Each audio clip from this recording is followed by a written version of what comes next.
Hello, everybody, and welcome into That Real Texas Team podcast, episode 98 here on the channel.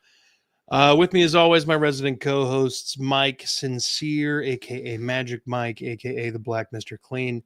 You can catch him at Mass3 Productions all across social medias. I'd like to see his channel keep growing.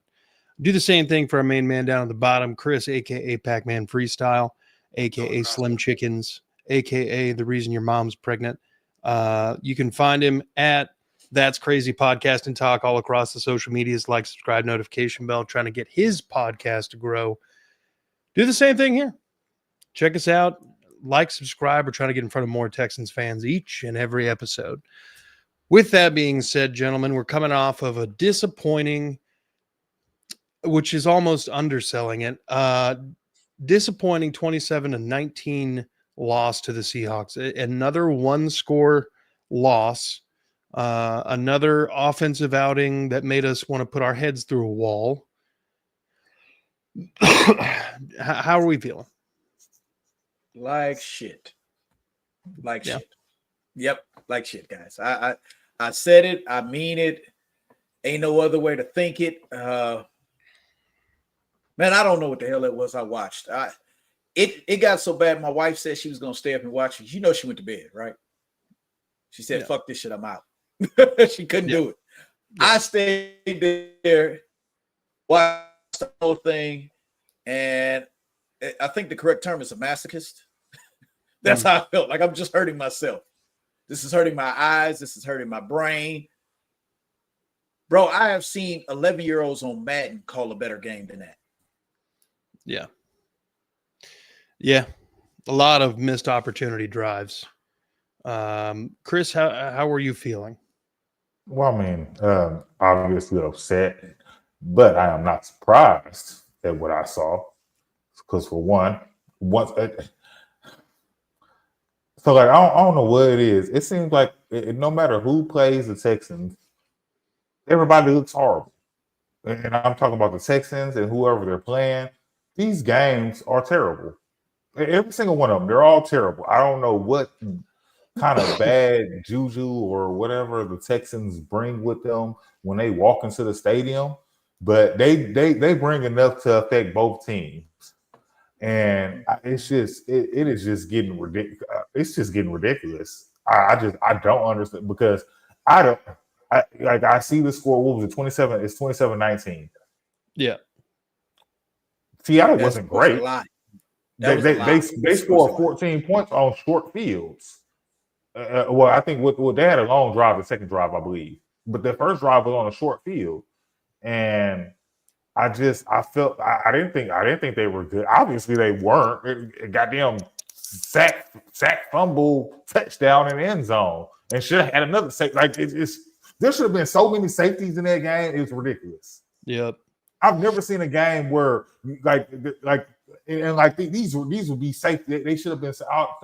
There should have been four safeties at least. Bro, I had to go look up the rules. I had to go look up the rules because I was like, what the fuck? Yeah. Yeah. That kind of bleeds into my first big point. Piss poor offensive line.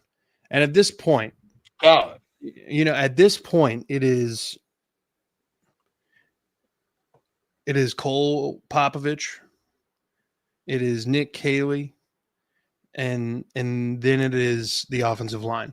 The offensive line, you can't change their physical abilities for shit.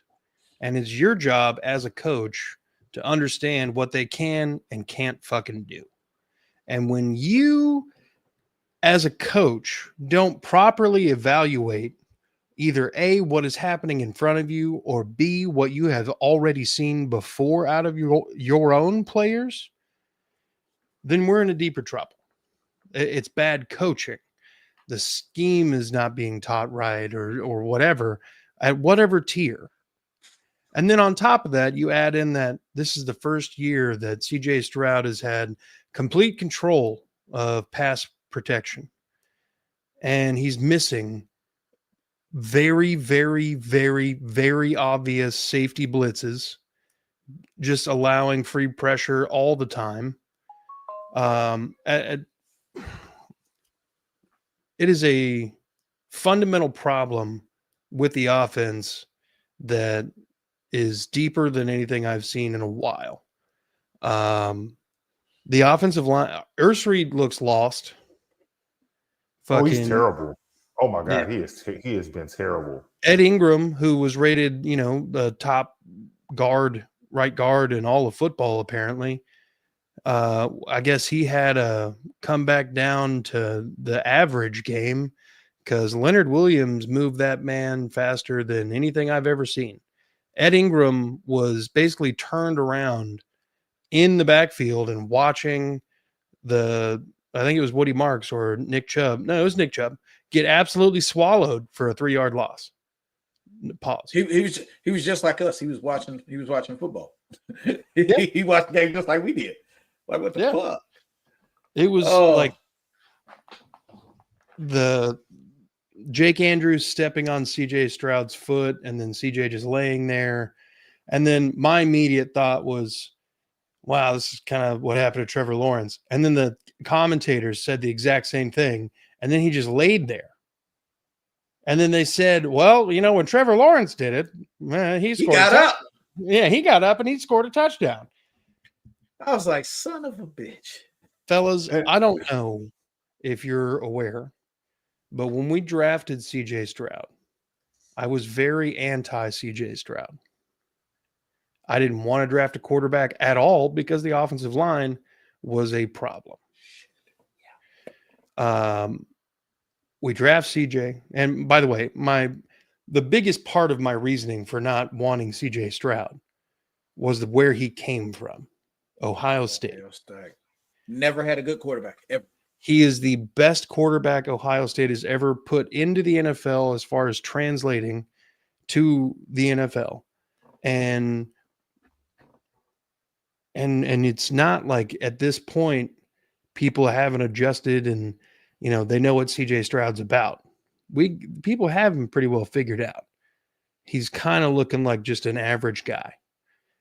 Now, I will say there were moments where he moved up in the pocket. There was one where I think he avoided a free rusher while moving up in the pocket and delivered a fucking dot. I think there was 3 plays where that happened that stick out in my mind. And one of them was a drop by Nico, and then a drop from Chubb. Mm-hmm. And then I think one of them was that completed pass to Knoll, if I'm not mistaken. If nothing else, you can tell he's learning his pocket presence. It is getting better. These were last year. These were guaranteed sacks. Yeah. It was just. I agree. Shit, he's already way better in the sack department than last year. Sack. Yeah. But I'm gonna be honest. I'm done with Jake Andrews. I'm personally done. I'm like, why does every center we have on our team undersized? He's not that small, but he's undersized. I understand that he's not. I'm sorry. Let me be the real honest. His skills aren't there.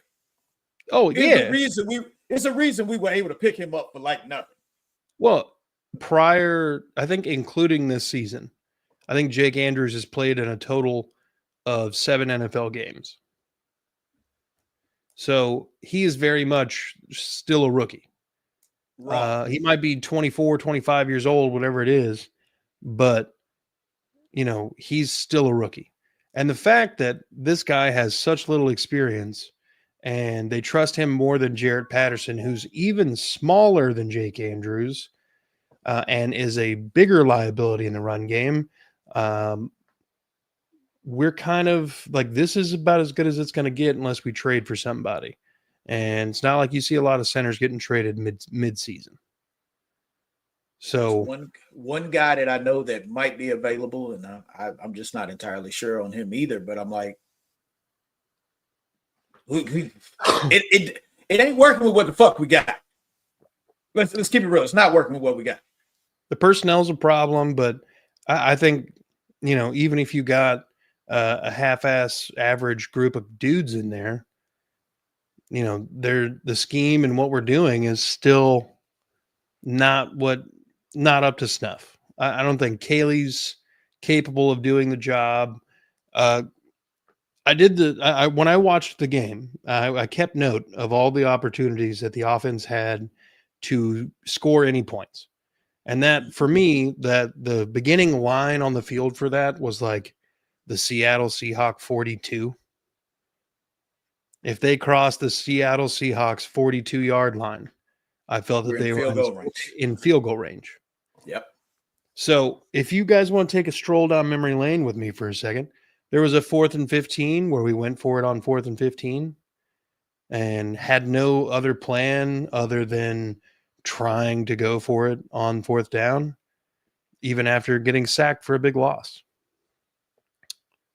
If they had set up with maybe in mind of like, hey, worst thing we're going to do is take a field goal here. If that had been the case, that's 3 extra points. If you don't go for 2 after the Will Anderson strip sack in the end zone and kick the field goal, I thought about that too. That's a 4th point. You take a field goal instead of going for it on 4th down at the 5-yard line. That's 7 points.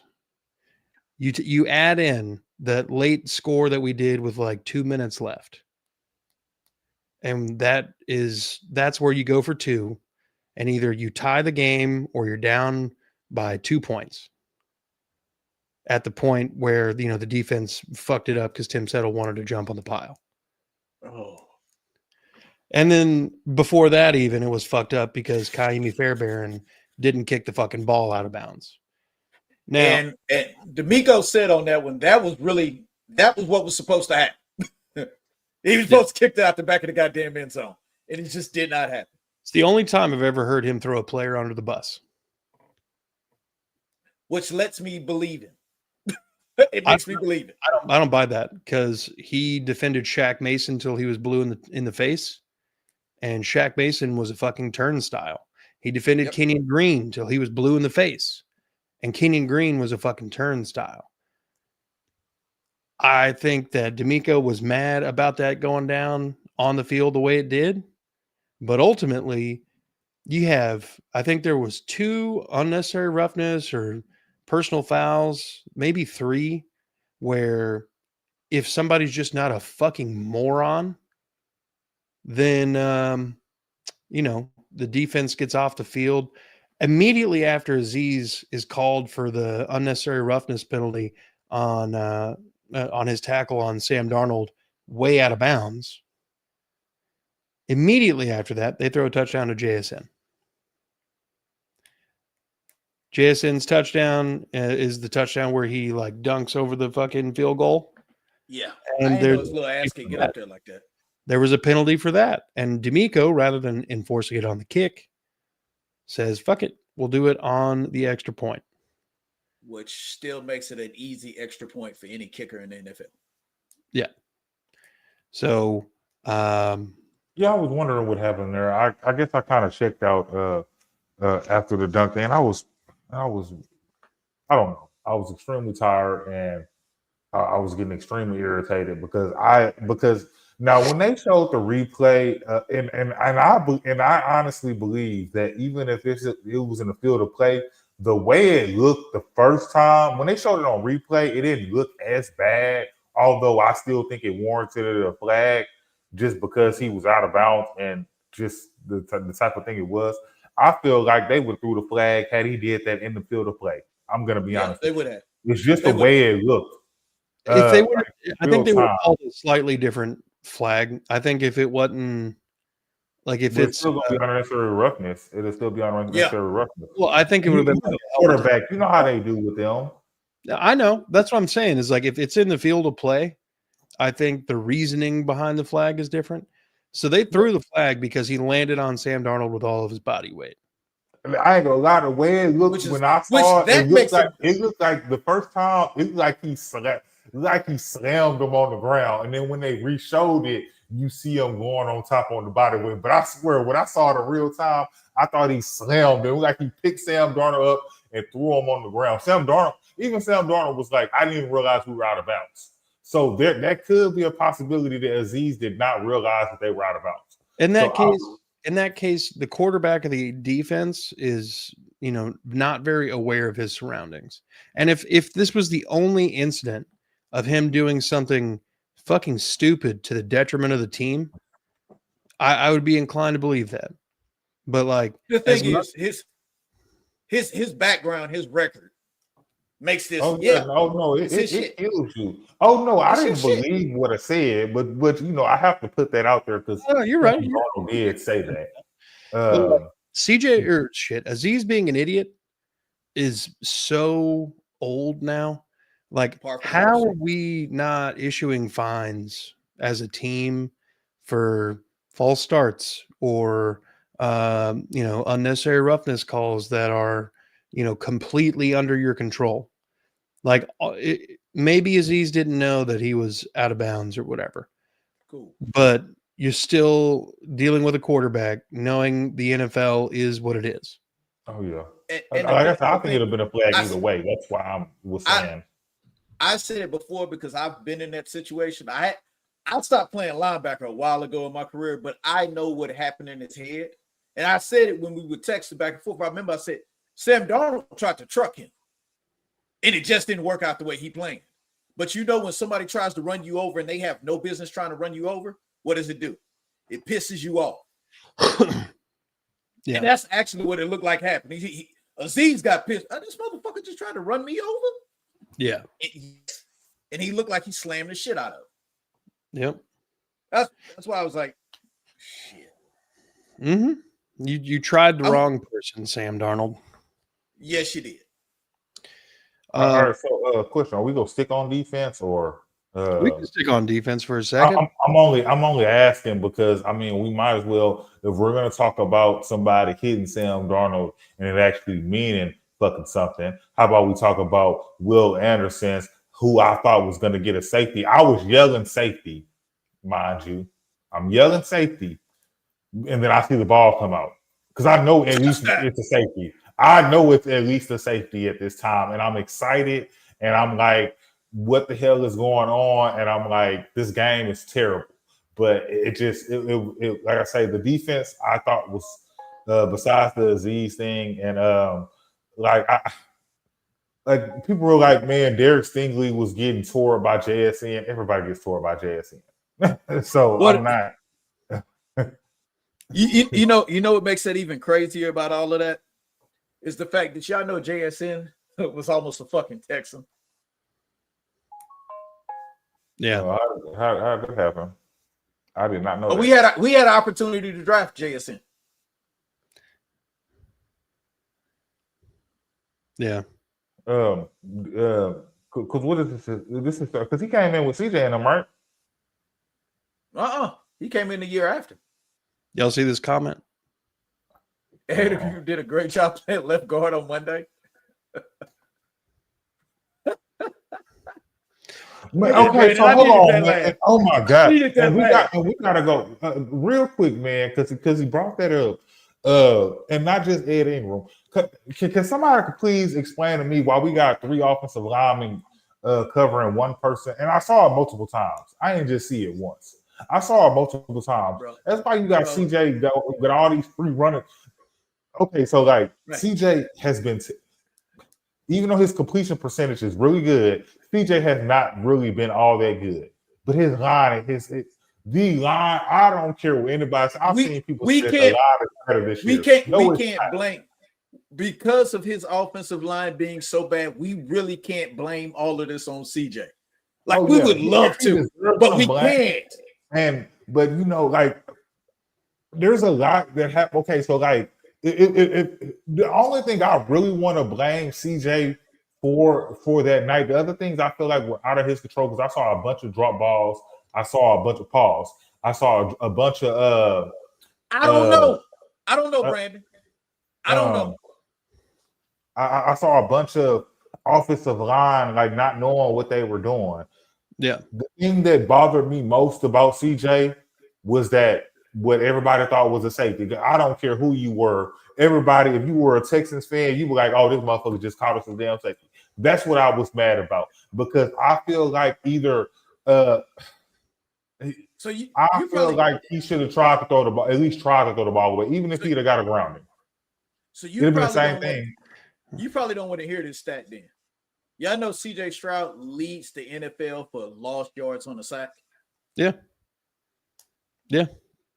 Nobody in the NFL loses more yards than CJ on sacks, and there's guys that have been sacked more than CJ. Oh, And it ain't even close. there's guys that have been sacked more than CJ in our own division. Yep. If you take into effect, I'm trying to remember, the last 2 weeks, the Jacksonville or Trevor Lawrence has been sacked 14 times.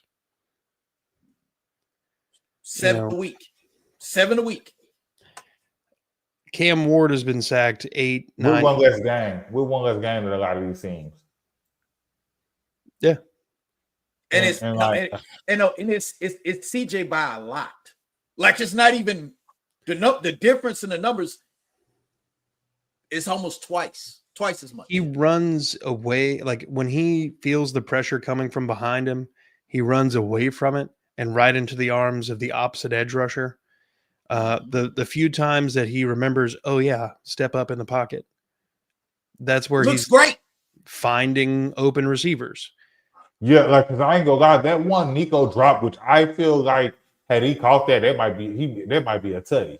I know you had the he had I know space. you had the safety. I don't know if that was a safety or a corner coming over.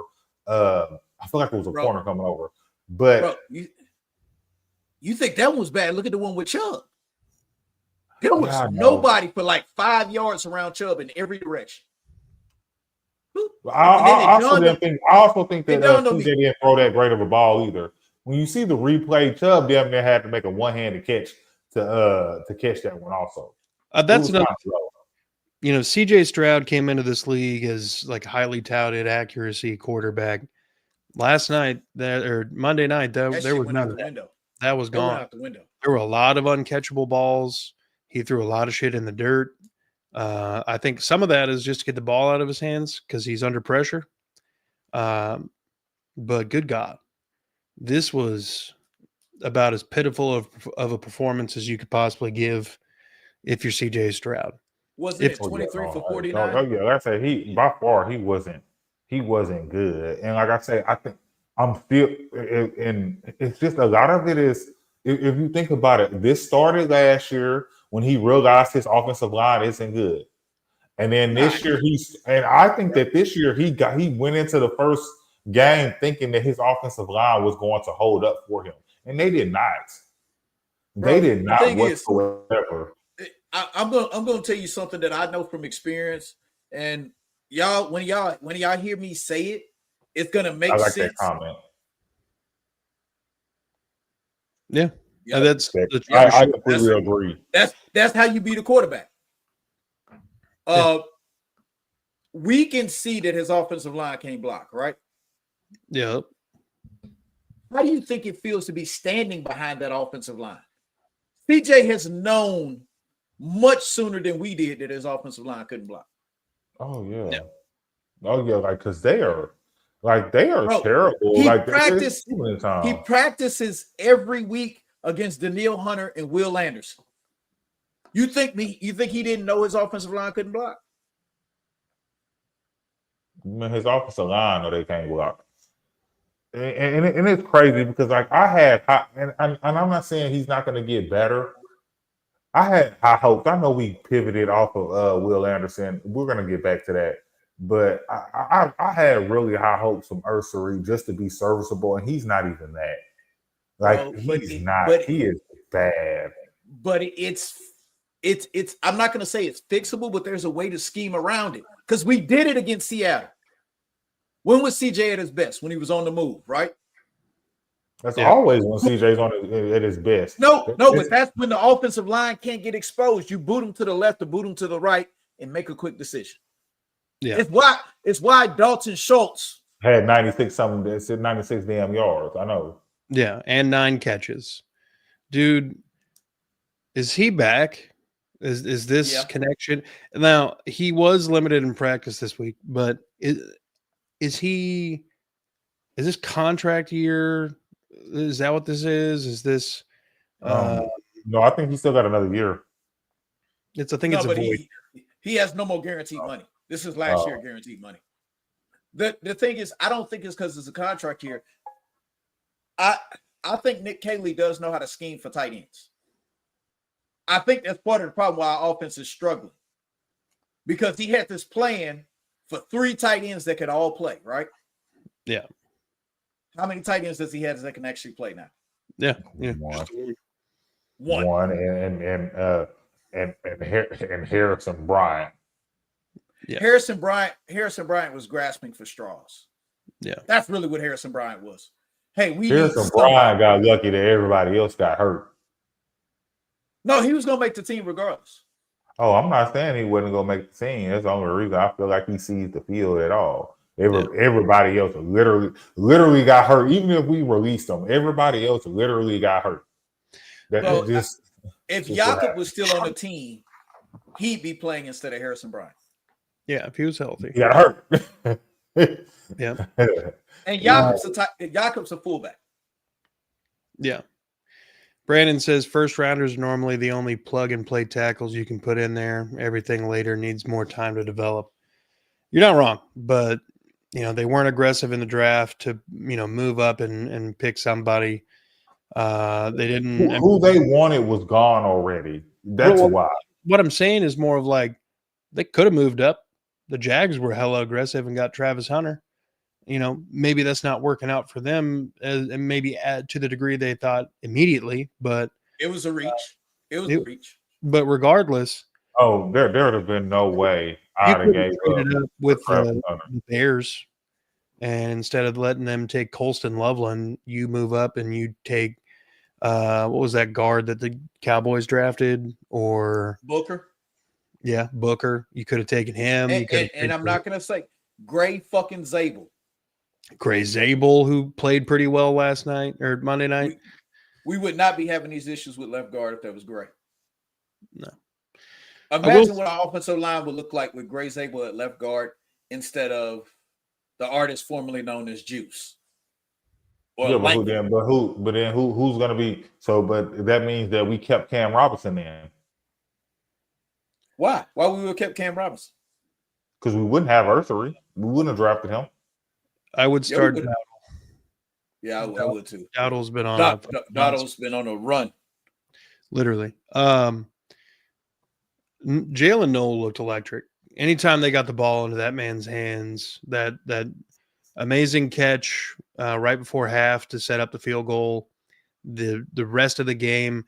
And I don't know if you guys noticed this. Maybe it's just me. After Nico left with the concussion, the offense seemed to work a little bit better. Did anybody else notice that? It did. I think I fell asleep a little early. I will say this: it made CJ start reading the defense. It made CJ stop staring down one guy. Exactly. Do you guys remember how good Deshaun Watson was when DeAndre Hopkins was here? Yeah. That connection. Yeah. His best season was the year that DeAndre Hopkins left. That's the year he got paid. He got paid for that year. Yeah. 30 plus touchdowns, like 8 interceptions or whatever. Really solid year out of Deshaun because the guy that he had been targeting exclusively on almost any kind of like, fuck, he's down there somewhere scenario is gone. Nico Collins is kind of the same kind of crutch to CJ Stroud. And to me, and it's not necessarily a bad thing. I mean, that's kind of what ones are. They're the guy. The all shit guy. Yeah. And Nico, for what it's worth, I mean, has been pretty good when he's healthy as of late. But holy crap. Jalen Noel really stepped the fuck up. The coaching staff around him took a step backwards, but like for whatever reason, if it means that Christian Kirk is out, that means Braxton Berrios is the punt returner now, but also has like 50% of the offensive reps, and Jalen Noel somehow moves further down the depth chart. Bro, I'm going to say this. If this is what's keeping it, Braxton Berrios needs to no longer be on this team. Yeah. If y'all can't get out your own fucking way to see that Noel's been killing it since Tennessee. Yeah. When he's been given opportunity since Tennessee, he's been good. Yeah. Why is Berrios in the game? Oh God. No, because and that's my whole thing about it. Just like you were talking about that Nico was a crutch.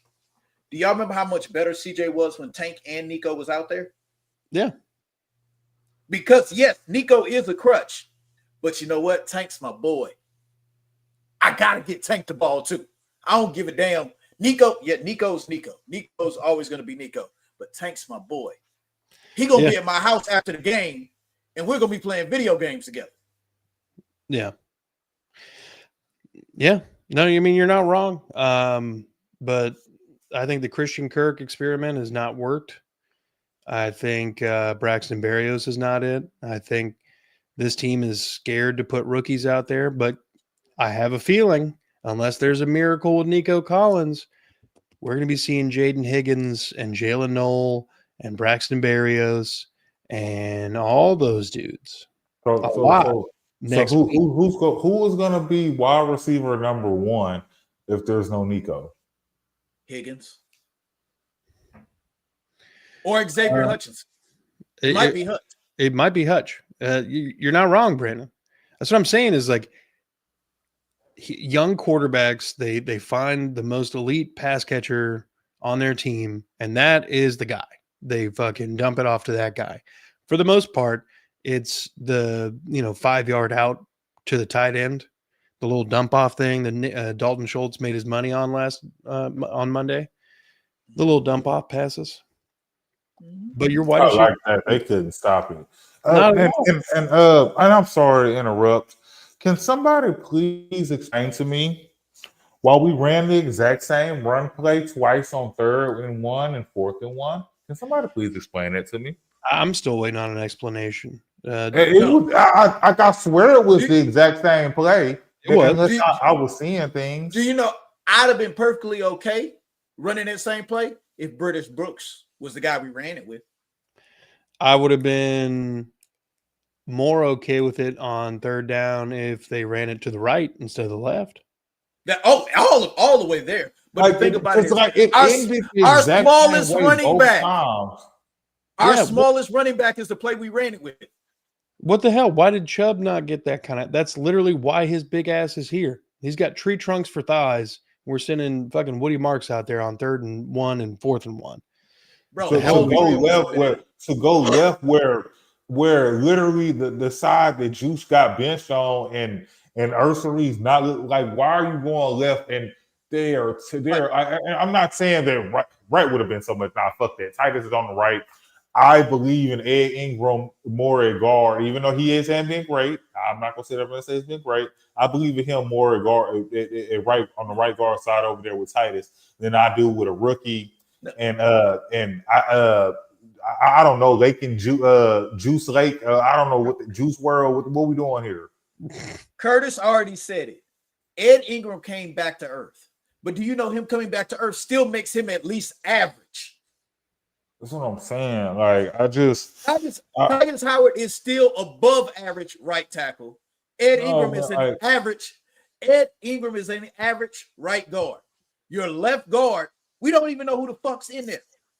Like I'm gonna be honest, they probably have to run with that dump off play to Dalton Schultz on either one of those. This comment though, Brandon's got a point again.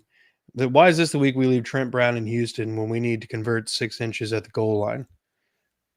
Look, at a certain point, I think they're going to really evaluate this offensive line again. If Ursary is just not getting it done, but the problem is I don't have any faith that this coaching staff will actually pull someone out of the lineup for poor performance. We have not seen it happen. Kenyon Green got infinite chances. Shaq Mason got infinite chances. He got hurt. Juice Scruggs came in and played better than him. And then when Shaq came back, he fucking sucked again. So you mean the same thing that happened this year, how Lakin Juice has been playing better than Lakin, and Lakin got put right back in there. Yeah. It is. There's no earthly way that this will happen. Blake Fisher came out there a couple different times to play as the sixth offensive lineman, as a tight end, and I think once was a false start. He got blown up on another one. I mean, it was just, bro. Oh my god, bro! And I know I know Blake Fisher Probably. had to be the one. He probably can. Yes, he probably can play left guard better. I feel like I heard the eligible for Blake Fisher so many times, and I was like, you can't like you're the extra man. There's no way that you can be worse. There's no way. There's no way. Got blown. I'm not gonna say worse, but just as bad. But he got blown up by a safety. Why is Dalton Schultz blocking better than him? He got blown up by a safety. Guys, the thing is, if Trent Brown comes in there, Trent Brown doesn't have a lot of experience playing left tackle.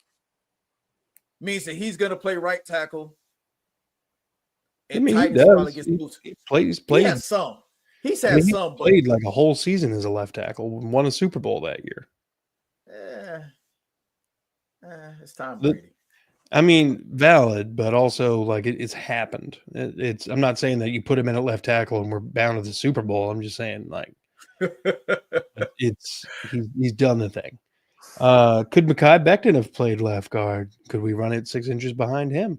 You would hope, but Mekhi Becton's hurt, so maybe that still happens if you sign him.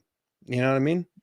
But I'm at the point now where I'm like, let's talk to the Giants about what's his name? I forgot his name. Evan Neal. Evan Neal. Evan Neal's playing guard right now. I don't want Evan Neal. Evan Neal was if we're gonna trade for a lineman, dude, it needs to be somebody who can come in. I'm trading for multiple. I'm trading for multiple. But I don't think that already didn't work, or signed multiple didn't work. Anybody who's going to give up a lineman is on a bad team, and as far as a starter would go, I should say. Powers from Oakland, from Las Vegas. Would you take him? He's in his second year. Yep, but they're talking about getting rid of him. Who is? The Raiders. The Raiders they benched him already. He's on the bench. Then why would you want him? To put him on the bench? I don't have a problem with it. I just didn't assume that he was going to be getting rid of. I know that they had informed Max Crosby they weren't going to move on. Fuck, Alex Kappa would be an improvement. I think he's a right guard though. I don't know if he's ever played left. And that's probably where they're at with a lot of these guys. Is the guys who are available at left guard are probably not that good or whatever. And it's not like, you got to really inform them of a scheme because the scheme is just stupid. All right, last thing I've got here, gentlemen. Last two things. In my opinion, everybody from Kaylee to the cleats guy needs to go. I'm tired of seeing motherfuckers slip all the time. Derek Stingley has slipped like 3 times in the last 3 games, and all of them have been just like, I'm pretty sure they've all been like huge games. Yep. So the cleats guy, you're gone. Nick Kaylee, if you don't come out next week and put together a game plan similar in structure to the way that you had the fourth quarter of the Titans game or the entire Baltimore Ravens game, as far as like the way that you're setting up the offense for success, I'm not only going to tell you you're fired, I'm also going to tell you get fucked. Okay. Like just step back away from football and kind of reevaluate your life, bud. Can we get a slip 6? Brother, that would be nice, wouldn't it? And then Do you guys miss Bobby Slowick yet? I do. So, no, I do not miss Bobby Slowick, but I do think that the games that we lost, we would have won. Not all. I'm not going to say all of them, but I feel like the Rams game would have won. Let me ask you a question. Would Bobby have ran it 2 times in a row to the left behind Laken Tomlinson? Oh no, but I think Bobby would have called some dumbass deep shot play on 4th and 1. I think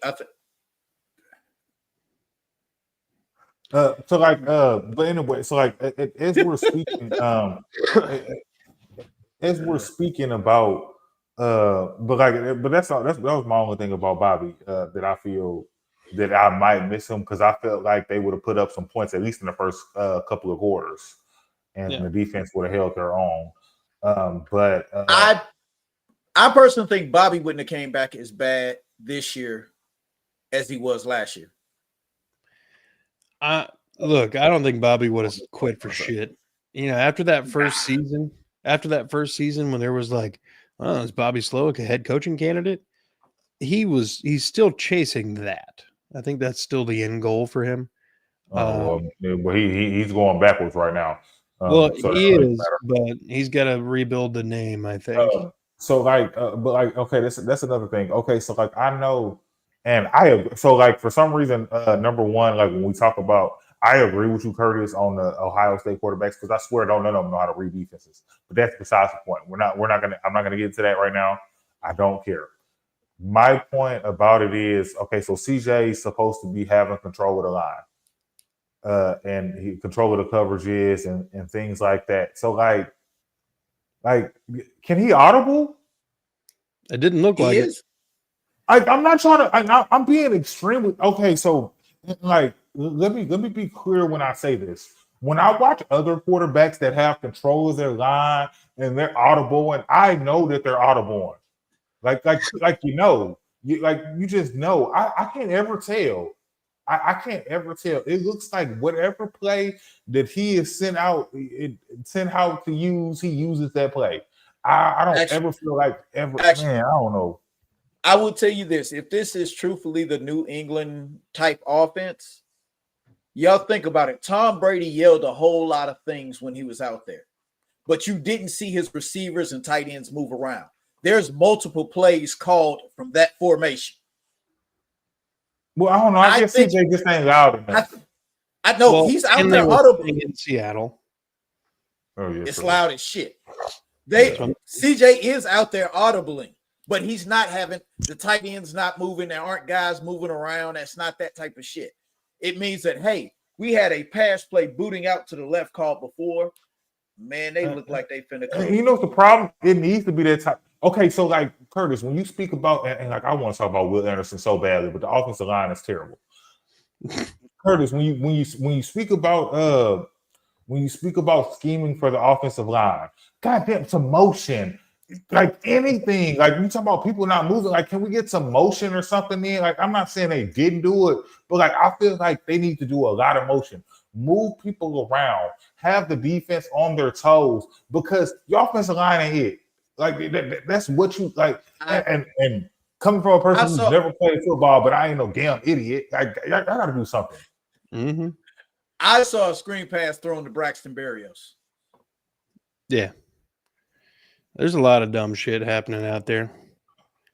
Patriots offense has a New England scheme right now and don't have Brady and are doing better than us. Yep. Yeah. But their offensive line is also better than ours. Which is very sad. And they have a proven offensive coordinator. Yeah. He's a proven OC. He ain't a proven head coach for nothing. But as the offensive coordinator. And that right there is my whole reason why I probably would have kept Bobby. Knowing what I know now, hindsight 2020, because Bobby is becoming an offensive coordinator. I'm gonna be honest with you. I didn't think we would. Okay, so look here. I didn't think we would go pick up a Nick Cayley. I thought we were gonna pick up somebody we knew. Not trying to be funny. If we're being completely honest, there weren't a lot of names out there. The guy that was Seattle's offensive coordinator should have been ours. Clint Kubiak, yeah. He should have been ours. I think what happened, and I can't remember if it was Landry or Cody Stutes that said this, but the first OC hire was D'Amico's choice. And after it soured, Caserio was like, let me get my choice this time. And that was Nick Caley. And it's worse. And it's worse. But you're right. I think D'Amico wanted to go out and get Clint Kubiak, which would have kept a lot of the same kind of system, and obviously would have had the ties with the fucking the organization 49ers. already. And the thing is, he knows Clint. Like, he really does know Clint. Now, I'm pretty sure Ryan Day calls the plays. Yeah, Ryan Day calls the play. That's why I said it before, and I know we talked about it early in this year. We're just waiting on Mike McDaniel to get fired. Yeah. I'd messaged Cody Stutes after the game, and I was like, I'd mentioned how Tom Moore is brought back from the grave to be the offensive assistant in Tampa Bay. For those who don't know, Tom Moore was the offensive coordinator, quarterback coach, and guru behind Peyton Manning. Yep. If you look back at any of the early years of him and the Colts, Peyton and the Colts, Tom Moore's on the sidelines talking to this man. Mm-hmm. I thought he died. I'm not even kidding you. He's old enough to have. Yes. Right? He's old enough to where that's like, oh, yeah, you wouldn't be surprised. But he's the offensive assistant in Tampa Bay right now. And I wouldn't mind, instead of D'Amico being like, hey, I'm going to oversee this, bring in somebody who is a veteran coach to just offer his 2 cents. Oh, yeah. You know what I mean? Like, is that like Wade Phillips type old? No. Well, but he's a defensive guy. Wade Phillips? He's old. Wade Phillips. No, I could say it. You want to bring in somebody, you want to cut a check, bring in the elder Kubiak. Well, see, I don't know what Gary's doing right now. I think he's actually on a staff somewhere. No, I think he's retired. I think he's retired right now. He might be, but I think he is still doing something. I'm looking right now.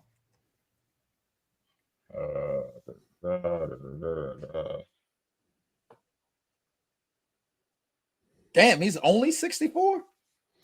Yeah, he not doing anything. He's not doing shit.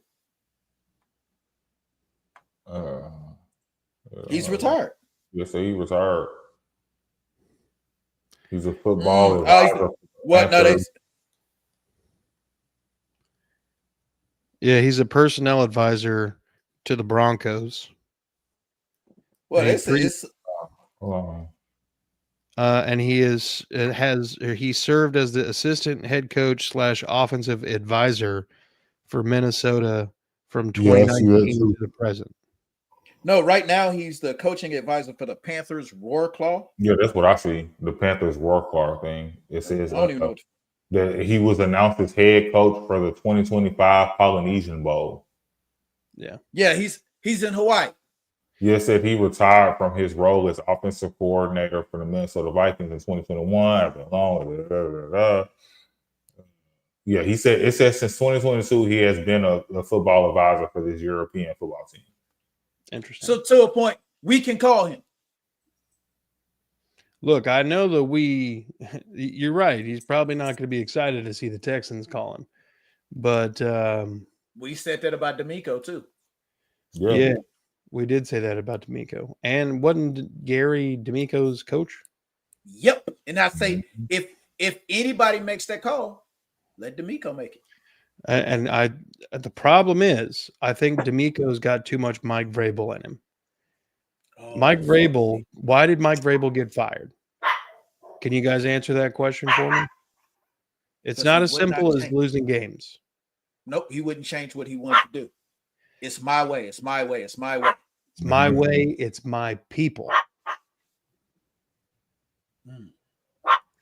Mike Vrabel would not fire Todd Downing until he got a DUI. And the Titans have won like 7 games since then. And that was 3 years ago. God damn. It is bad that they won 7 games since Mike Vrabel. Yeah. Well, what? But look, Mike Vrabel had a bunch of other dudes that were his best friends, his closest friends that he never would get rid of, even if they were part of the problem.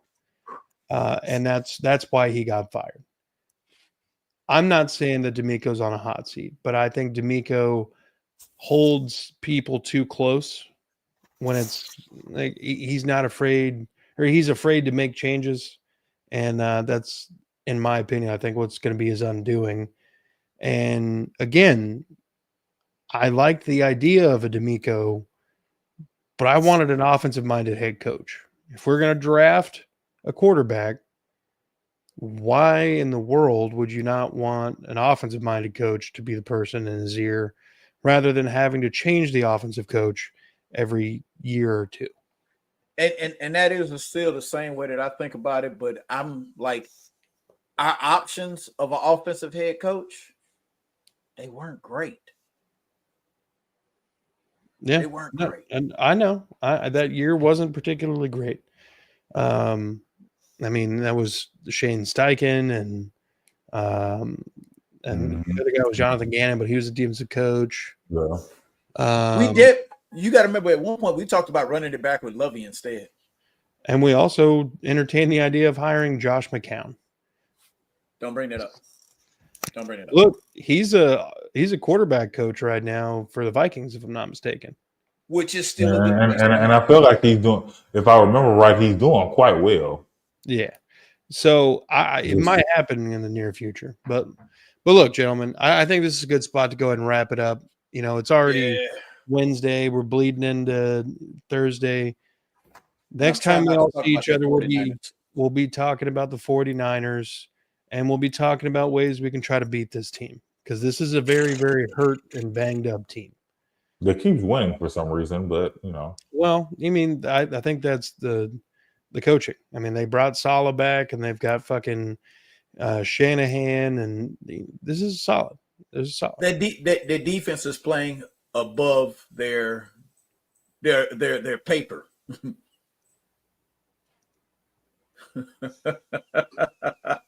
I mean, hey, it does look like that. We'll start with Andy Dalton. But what? Oh yeah, he'll be next. Go ahead and check out That's Crazy Podcast and Talk, y'all.